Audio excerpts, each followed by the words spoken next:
We described the PK/PD properties of antibiotics used for C. diff infections. Now, let's identify risk factors for the development of new onset and recurrent C. diff infection. The IDSA guidelines require two things for the C. diff infection case: the presence of diarrhea or evidence of megacolon or severe ileus, and either a positive laboratory diagnostic test result or evidence of pseudomembranes demonstrated by endoscopy or histopathology. Recurrent C. diff infection is defined as repeated episodes within 2 to 8 weeks of the previous episode of C. diff infection. So repeat infection after 8 weeks is actually considered new episode C. diff infection. Let's take a look at the effect of antibiotics on the normal gut flora. In healthy patients with no risk factors for C. diff infection, the gut flora includes both a high quantity of bacteria as well as a high diversity, represented by the red graph. Now, if someone takes antibiotics in this blue, represented in the blue zone here, the quantity and diversity of normal flora will drop, which will place the patient at the risk of getting C. diff infection. And of course, the C. diff strains that are resistant to whatever antibiotic that was used actually have selective advantage in this disrupted flora. Of course, these are antibiotics used for other infections such as pneumonia. Now, once the treatment of antibiotic for whatever infection is done, then there is a period of no antibiotic. This allows for the normal flora to return to the normal state. Now, as the normal flora is restored, then the risk of C. diff goes back down to the level that there will be no risk for C. diff infection. Now, when antibiotics are discontinued in patients, the time that it takes for flora to return to normal state is very variable and it takes a long time. Therefore, there is a gap between this because of variability in patients. It often takes several months for the flora to return to normal state. Let's look at risk factors for new onset C. diff infection. Antibiotic usage, as I explained, is a huge risk factor for C. diff infection, so is age greater than 65 years. About 94% of all C. diff infection cases have a recent healthcare exposure, so recent hospitalization is a risk factor, as well as VRE colonization. So patients who receive antibiotic are more likely to have vancomycin-resistant enterococcus colonize the GI tract. So this makes sense that people who have VRE, in fact, about half of the patients with C. diff infection often have VRE colonization. Other risk factors include receipt of chemotherapy, immune compromise or neutropenia, feeding tube, residence in nursing home, chronic kidney disease, and something that's a bit controversial is the receipt of proton pump inhibitors. In observational studies, proton pump inhibitors have been associated with C. diff infection. In fact, more so than histamine 2 receptor antagonists. And this association is typically in chronic use of PPI. So typically, patients who are on a PPI for more than 28 days are at increased risk of C. diff infection. And this may be more of a marker. So someone who's receiving PPI chronically might have other comorbidities that are more likely to expose them to C. diff infection rather than the acid suppression itself leading to C. diff infection. Because as we know, Clostridioides difficile can present as spores, and spores are actually stable to the acidic environment.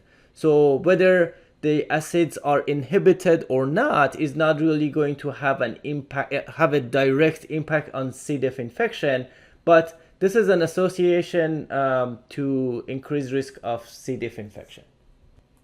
Things that manipulate the GI tract, such as feeding tube, gastrointestinal surgery, are considered risk factor for C. diff infection because they can disturb the flora. Now let's talk about the elephant in the room, antibiotic usage.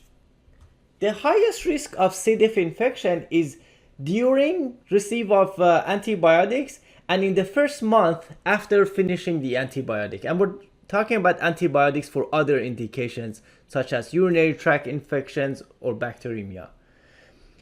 Now, this risk can continue to exist up to 3 months after cessation of antibiotics, and it is dose dependent. That's associated with increasing cumulative antibiotic dose, so the higher the dose, the higher the risk, as well as increasing number of antibiotics, so combination therapy, higher risk than a monotherapy with antibiotics, and of course increasing number of days of antibiotic exposure.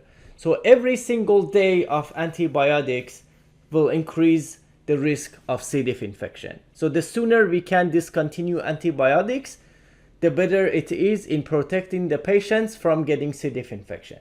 Now, certain antibiotics have higher risk of antibiotics. In general, pretty much every antibiotic has been associated with C. diff infection because one way or another they have the propensity to disturb flora, but some antibiotics significantly more than others. So you can see that on the top of the list, we have clindamycin, which has been historically associated with one of the highest rates of C. diff infection, along with cephalosporins, fluoroquinolones, carbapenems, penicillins, and this includes penicillins combined with beta-lactamase inhibitors such as piperacillin tazobactam, as well as combination therapy. So if you combine multiple antibiotics, for example, when you do empiric treatment. Now, at the same time, there are certain antibiotics that have low risk of antibiotics. And at the top of the list is tetracycline. Specifically, doxycycline has been shown to have very low risk of antibiotics. And some studies have even suggested that doxycycline might protect from getting C. diff infection. Other antibiotics with low risk include glycopeptides, oxazolidinones such as linezolid, metronidazole, nitrofurantoin, and trimethoprim sulfamethoxazole or Bactrim. Let's talk about risk factors for recurrent C. diff infection. About a quarter of patients will actually have recurrent C. diff infection after the first episode. You will immediately see that risk factors for recurrence basically are the same risk factors as getting the first episode of C. diff infection, such as advanced age and receipt of antibiotics. And the patient's immune system plays a role here. So when we give antibiotics to a patient which will disrupt the normal flora, the patient will be at risk of getting toxigenic Clostridioides difficile. And then inside the patient, the bacteria will start the toxin production. And then once the toxin is produced, then the immune system can actually respond. So if the patient has sufficient immune response, meaning that the body will actually have antibodies against the toxin, so antitoxin response, this patient will actually be asymptomatic carrier.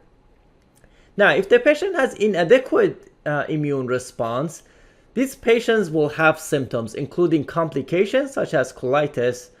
And then if this inadequate immune response continues, that's when these patients will have recurrence of C. diff infection.